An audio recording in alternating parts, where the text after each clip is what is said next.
कृष्णा। पौष मास की सुंदर पौराणिक कथा यात्रा में आप सबका स्वागत है। मनुष्य जन्म अत्यंत दुर्लभ है, लेकिन दुर्भाग्य से हम इस दुर्लभ जीवन को व्यर्थ की बातों, कार्यों, विचारों और चेतना में व्यर्थ कर देते हैं। कहा जाता है कि जिस दिन वास्तव में मनुष्य अपने इस मनुष्य जन्म का मूल्य समझ लेगा, उस समय उसके लिए इस संपूर्ण धरातल पर जानने योग्य कुछ भी नहीं रह जाएगा।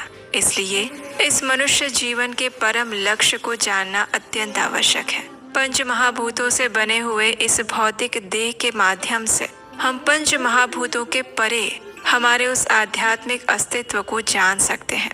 ये हमारे लिए एक शुभ समाचार है और हम परम भगवान श्री हरि से प्रार्थना करते हैं कि ये स्मरण शक्ति इस वर्ष 2026 में सदैव बनी रहे और हम अपने आध्यात्मिक गंतव्य की ओर तीव्रता से आगे बढ़े, बिना किसी संशय, दुविधा और प्रश्न के। इसी विचार के साथ चलिए पौष मास के अंतिम दिनों में हमारी आज की पौष मास की पौराणिक कथा का श्रवण करते हैं। आइए आज की कथा आरंभ करते हैं। राजा ययाति की कथा को आगे बढ़ाते हुए सुकर्मा ने कहा, हे पिप्पल, महाराज ययाति कामदेव के गीत, नृत्य और ललित हास्य से मोहित होकर स्वयं भी नट स्वरूप हो गए। वे मल और मूत्र का त्याग करके आए और पैरों को धोए बिना ही आसन पर बैठ गए और ये छिद्र पाकर वृद्धावस्था और कामदेव ने राजा ययाति के शरीर में प्रवेश कर लिया। उन सब ने मिलकर आखिर इंद्र का कार्य पूरा कर दिया और नाटक समाप्त हो गया। सभी लोग अपने अपने स्थान में चले गए और उसके बाद धर्मात्मा राजा ययाति, जो कि महान विष्णु भक्त थे, जिन्होंने स्वयं पृथ्वी को स्वर्ग बना दिया था, वे स्वयं जरावस्था से पराजित हो गए।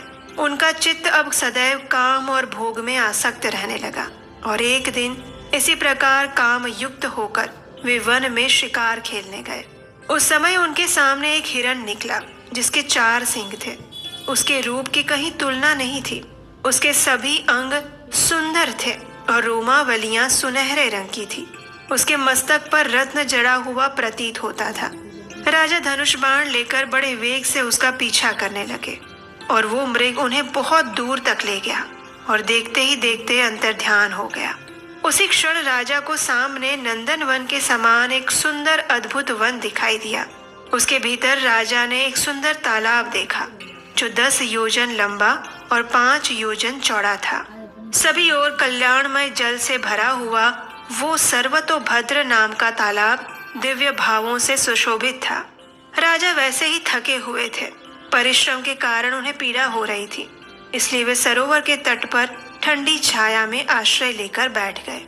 कुछ देर बाद उन्होंने स्नान किया और कमल की सुगंध वाले सुवासित जल का पान किया और उतनी देर में उन्हें अत्यंत मधुर स्वर में गाया जाने वाला एक दिव्य संगीत सुनाई पड़ा।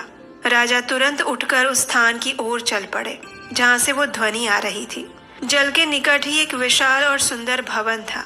उसके ऊपर बैठकर रूप, शील और गुण से सुशोभित एक सुंदर नारी मनोहर गीत गा रही थी।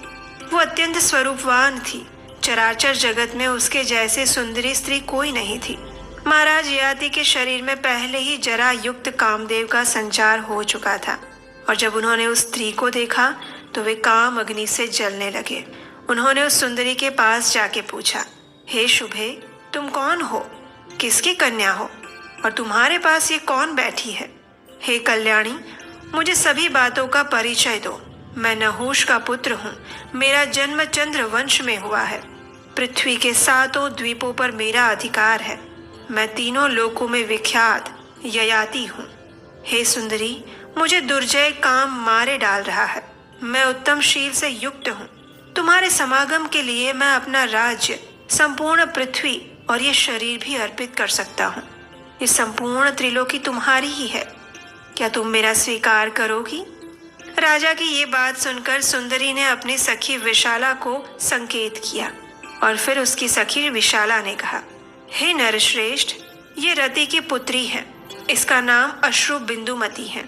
हम दोनों में स्वाभाविक ही मित्रता है। मेरा नाम विशाला है और मैं वरुण की पुत्री हूँ। मेरी ये सुंदर सखी योग्य वर की प्राप्ति के लिए तपस्या कर रही है। बस यही सुनकर राजा ययाति तुरंत बोल पड़े, हे शुभे, मेरी बात सुनो।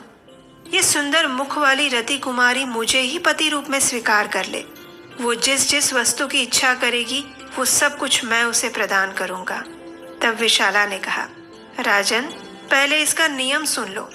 ये स्थिर यौवन से युक्त, सर्वज्ञ, वीर के लक्षणों से सुशोभित, देवराज के समान तेजस्वी, धर्म का आचरण करने वाले, त्रिलोक में पूजित, सुबुद्धि, सुप्रिय और उत्तम गुणों से युक्त पुरुष को ही अपना पति बनाना चाहती हैं। फिर से राजा ययाति ने बीच में ही कहा, हे सुंदरी, मैं इन सभी गुणों से युक्त हूँ। मैं इसके योग्य पति होने के लिए लायक हूँ। तब विशाला ने कहा, हे राजन, मैं जानती हूँ आप अपने पुण्य के लिए तीनों लोकों में विख्यात हैं। आपके अंदर वे सभी गुण विद्यमान हैं। बस एक ही दोष है जिसे मेरी ये सखी आपको पसंद नहीं करती। आपके शरीर में वृद्धावस्था का प्रवेश हो गया है, इसलिए अगर हो सके तो आप उससे मुक्त हो जाइए, फिर ये आपकी प्रियतमा बन सकती है।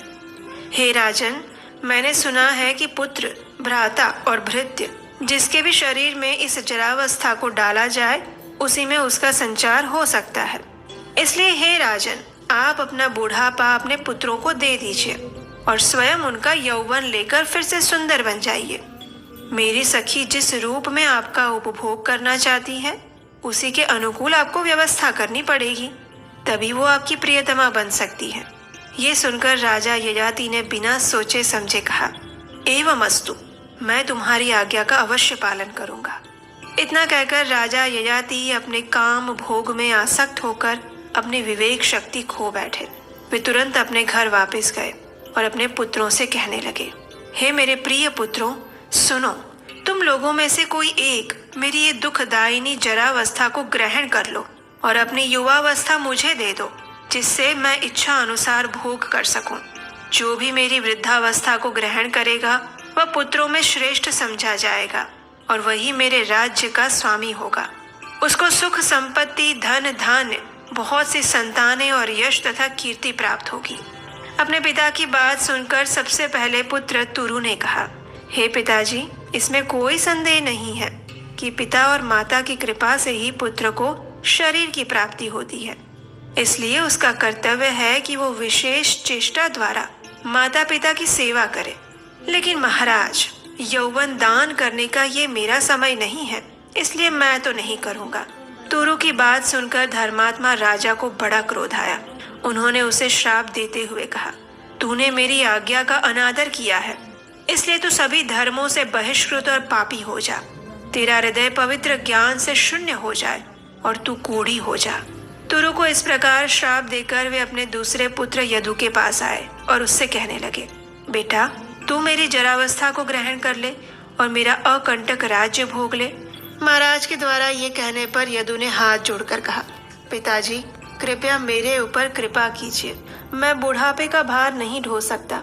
शीत का कष्ट सहना, अधिक राह चलना, कदन्न भोजन करना, जिनकी युवानी बीत गई हो ऐसे स्त्रियों से संपर्क रखना, मन की प्रतिकूलता का सामना करना, ये सारे वृद्धावस्था के 5 हेतु हैं। यदु के ऐसा कहने पर महाराज ययाति ने उसे भी श्राप दिया, जा, तेरा वंश राज्यहीन होगा, उसमें कभी कोई राजा नहीं होगा। यदु ने कहा, महाराज, मैं निर्दोष हूँ, आपने मुझे श्राप क्यों दिया? मुझ दीन पर दया कीजिए। तब राजा ययाति ने कहा, हे बेटा, महान देवता भगवान विष्णु जब तेरे वंश में अपने अंश सहित अवतार लेंगे, उस समय तेरा कुल पवित्र और श्राप से मुक्त हो जाएगा। जा। राजा ययाति ने कुरु को अपना शिशु समझकर छोड़ दिया और फिर शर्मिष्ठा के पुत्र पुरु को बुलाया और उससे कहने लगे, हे मेरे पुत्र, तू मेरी वृद्धावस्था को ग्रहण कर ले। तब पुरु ने कहा, हे राजन, मैं आपकी आज्ञा का पालन करूंगा। मुझे अपनी वृद्धावस्था दे दीजिए और आज ही मेरी युवावस्था से सुंदर रूप धारण करके उत्तम भोग भोगिए। ये सुनकर महामनस्वी राजा ययाति का चित्त अत्यंत प्रसन्न हो गया। उन्होंने पुरु से कहा, हे महामते, तूने मेरी वृद्धावस्था ग्रहण की और अपना यौवन मुझे दिया, इसलिए मेरे दिए हुए राज्य का उपभोग कर।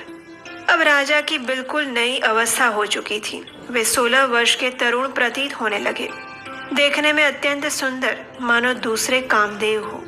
महाराज ने पुरु को अपना धनुष, राज्य, छत्र, घोड़ा, हाथी, धन, खजाना, देश, सेना, चंवर, व्यंजन सब कुछ दे दिया। धर्मात्मा नहुष कुमार अब कामात्मा हो गए थे और बार बार उस स्त्री का चिंतन करने लगे। उन्हें अपने पहले के किसी भी वृत्तांत का स्मरण नहीं रहा और वे शीघ्रता के साथ कदम बढ़ाते हुए अश्रु बिंदुमती के पास गए और उससे कहने लगे, हे विशाला, मैं प्रबल दोष रूप वृद्धावस्था को त्याग कर आया हूँ। अब मैं तरुण हूँ, अतः तुम्हारी सखी मुझे स्वीकार करे।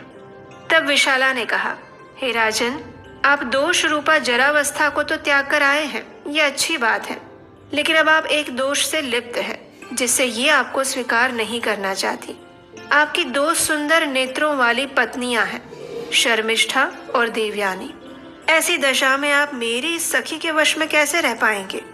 जलती हुई आग में समा जाना और पर्वत के शिखर से कूद पड़ना अच्छा है, लेकिन रूप और तेज से युक्त होने पर भी ऐसे पति से विवाह करना अच्छा नहीं है जो 100 रूपी विष से युक्त हो। इसी दोष के कारण अब वो आपको पति बनाना पसंद नहीं कर रही है। तब राजा ययाति ने कहा, हे शुभे, मुझे देवयानी और शर्मिष्ठा से कोई प्रयोजन नहीं है और इस बात के लिए मैं सत्य धर्म के युक्त अपने शरीर को छूकर शपथ लेता हूँ। तब अश्रु बिंदुमती ने कहा, राजन, मैं ही आपके राज्य और शरीर का उपभोग करूंगी। जिस जिस कार्य के लिए मैं कहूँ उसे आपको अवश्य पूर्ण करना होगा और इस बात का विश्वास दिलाने के लिए अपना हाथ मेरे हाथ में दीजिए। तब राजा ययाति ने कहा, राजकुमारी, मैं तुम्हारे सिवा किसी दूसरी स्त्री को नहीं ग्रहण करूंगा। मेरा राज्य, समूची पृथ्वी, मेरा ये शरीर और खजाना सब कुछ तुम इच्छा अनुसार उपभोग करो। ये लो, मैंने तुम्हारे हाथ में अपना हाथ दे दिया। और फिर अश्रु बिंदुमती ने कहा, महाराज, अब मैं अवश्य आपकी पत्नी बनूंगी। ये सुनते ही महाराज ययाति की आंखें हर्ष से खिल गई। उन्होंने गांधर्व विवाह की विधि से उस अश्रु बिंदुमती का हाथ ग्रहण किया, उससे विवाह किया। युवावस्था के द्वारा वे उसके साथ विहार करने लगे और उसके साथ आसक्त होकर वहां रहते हुए राजा को 20,000 वर्ष बीत गए।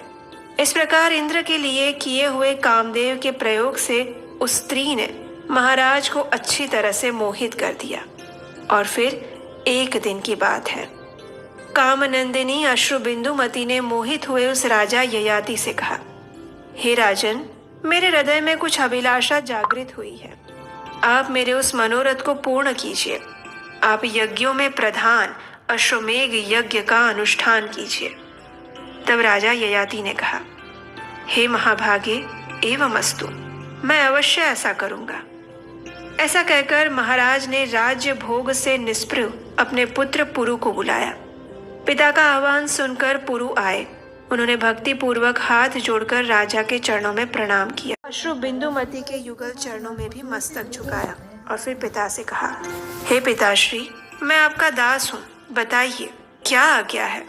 तब राजा ने कहा, हे पुत्र, पुण्यात्मा द्विजों, ऋत्विजों और भूमिपालों को आमंत्रित करके तुम अश्वमेघ यज्ञ की तैयारी करो।